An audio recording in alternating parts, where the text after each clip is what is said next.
Big TV impact తో అధికార యంత్రాంగం కదిలింది. ఇది బిగ్ టీవీ ఇంపాక్ట్. కాలుష్యంతో అల్లాడుతున్న ఆరేగూడెంపై నల్గొండ జిల్లా కలెక్టర్ చంద్రశేఖర్ ఫోకస్ పెట్టారు. సమస్యపై వెంటనే విచారణకు సైతం ఆదేశించారు. పొల్యూషన్ కంట్రోల్ బోర్డు అధికారులను వెంటనే గ్రామానికి వెళ్లి సమగ్ర విచారణ చేపట్టాలని ఆదేశించారు. ఇది బిగ్ టీవీ ఇంపాక్ట్. తమ ఊరి బాధను వెలుగులోకి తెచ్చిన బిగ్ టీవీకి ఆరేగూడెం ప్రజలు కృతజ్ఞతలు చెబుతున్నారు. ఆరేగూడెంలో డిఎన్ఎస్ కంపెనీ వ్యర్థాలతో ఇబ్బందులపై కూడా బిగ్ టీవీ కథనానికి జిల్లా కలెక్టర్ స్పందించడం జరిగింది. వెంటనే పొల్యూషన్ కంట్రోల్ బోర్డు అధికారులని పూర్తి స్థాయిలో విచారణ చేపట్టాలని కోరుతున్నారు. గత 3 సంవత్సరాల నుంచి కూడా ఈ గ్రామస్తులంతా కూడా ఇక్కడ జీవించలేనటువంటి పరిస్థితి. ఇక్కడ మొత్తం కూడా పంటలు పండటం లేదు, అసలు బతకడం లేదు. తమకు కూడా మొత్తం కూడా హెల్త్ ఇష్యూస్ వస్తున్నాయి. కంపెనీ నుంచి ఖచ్చితంగా ఇక్కడ నుంచి ఎత్తివేయాలని డిమాండ్ చేస్తున్నటువంటి పరిస్థితి కనిపిస్తుంది. మనతో పాటు చాలా వరకు గ్రామస్తులు ఉన్నారు. చెప్పండి, గత కొంతకాలం నుంచి కూడా మీరు ఆందోళన చేస్తున్నారు. ఇవాళంతా కూడా జిల్లా కలెక్టర్ కూడా విచారణ ప్రారంభిస్తున్నారు. ఏం చెప్తారు? ఈరోజు మేము బిగ్ టీవీని సంప్రదించడం జరిగింది. వాళ్ళు వచ్చి కలెక్టర్ దృష్టి తీసుకోవడం జరిగింది. కలెక్టర్ వెంబడే స్పందించి వాళ్ళ అధికారులను పంపించడం జరుగుతుంది.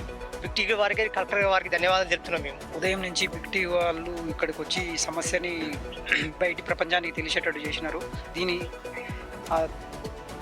అధికారులకు తెలియడం వలన కలెక్టరేట్ నుంచి ఇప్పుడు ఎంక్వైరీకి పంపిస్తున్నారు. పొల్యూషన్ బోర్డుకి వెళ్ళి వస్తున్నారు.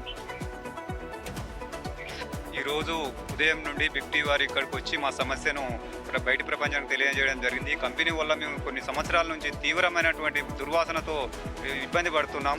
అయినా కానీ ఎవరు పట్టించుకోలేరు. మేము ఈరోజు కొన్ని రోజుల నుండి బిగ్ టీవీ వారిని సంప్రదించగా ఈరోజు వచ్చి ఈ విషయాన్ని మీడియా ద్వారా కలెక్టర్ గారికి తెలియజేయడం జరిగింది. వాళ్ళు వెంటనే స్పందించి పొల్యూషన్ బోర్డు వాళ్ళని ఇక్కడికి పంపించడం జరిగింది. కలెక్టర్ గారికి, పొల్యూషన్ బోర్డు వారికి ధన్యవాదాలు. కానీ ఇక్కడికి వచ్చినటువంటి అధికారుల మీద, పొల్యూషన్ బోర్డు మీద మాకు నమ్మకం లేదు. వాళ్ళు ఎన్నో సంవత్సరాల నుంచి ఇది కంప్లీట్ చేసినా వస్తున్నాం, చూస్తున్నాం, పోతున్నాం అంటున్నారు. వాళ్ళ మీద మాకు నమ్మకం లేదు. ఈ కంపెనీ మూసే వరకు మేము గ్రామ ప్రజలు 2-3 వేల మంది ప్రజలము ఇక్కడిని నిరాహార దీక్ష చేస్తాం, లేదా ఈ కంపెనీ ముట్టడిస్తాం, కలెక్టరేట్కైనా పోతాం. వెంటనే ఈ కంపెనీ మూసేసి లాగ్ చేయాలి. వేరే సమస్యే లేదు దీని గురించి. డిఎన్ఎస్ కంపెనీ వల్ల చాలా ఇబ్బందులు పడుతున్నాయి ఇక్కడ రైతులు కానీ, జనాలు కానీ, స్కూల్ పిల్లలు కానీ. ఎందుకంటే ఇక్కడ ఒక 4 సంవత్సరాల సంది నేను పక్కనే కౌలు బట్టి చేస్తున్నాను.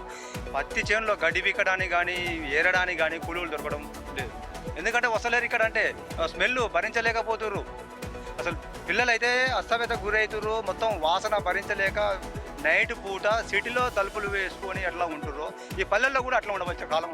ఎన్నో కంపెనీల నుంచి కూడా వ్యర్థాలన్నీ కూడా ఇదే ఫ్యాక్టరీకి వస్తాయి. ఇక్కడే రీసైక్లింగ్ అవుతుంది. ఆ వాసనతో కూడా, దుర్వాసనతో 3 సంవత్సరాల నుంచి కూడా నరకయాతన అనుభవిస్తున్నాం. ఖచ్చితంగా ఈ కంపెనీ నుంచి ఇక్కడి నుంచి ఎత్తివేయాలని డిమాండ్ అవుతుంది. బిగ్ టీవీ కూడా వీరికి అండగా నిలుస్తుంది. ఖచ్చితంగా ఈ న్యాయం జరిగేంత వరకు కూడా పోరాటానికి సిద్ధంగా ఉంది. రవితో Ramesh, big TV, Nalgonda. Pollution control board big TV impact తో స్పందించింది. అక్కడ కాలుష్య వ్యర్థాల కొరల నుండి ప్రజలను కాపాడే దిశగా పొల్యూషన్ కంట్రోల్ బోర్డ్ అడుగులు వేస్తోంది. బిగ్ టీవీ ప్రయత్నం ఎప్పుడు ఇలాగే ఉంటుంది. ప్రతి క్షణం ప్రజల కోసమే ఆలోచిస్తూ ఉంటుంది. ఎక్కడ సమస్య ఉన్నా బిగ్ టీవీ అక్కడికి వస్తుంది, అధికారులను నిలదీస్తుంది, ప్రజల పక్షాన నిలబడుతుంది. ఇది బిగ్ టీవీ ఇంపాక్ట్. మీ దగ్గర ఎటువంటి సమస్య ఉన్నా కూడా ఖచ్చితంగా మాకు తెలియజేయండి. బిగ్ టీవీ ఇంపాక్ట్ ను మీరు ఇప్పుడు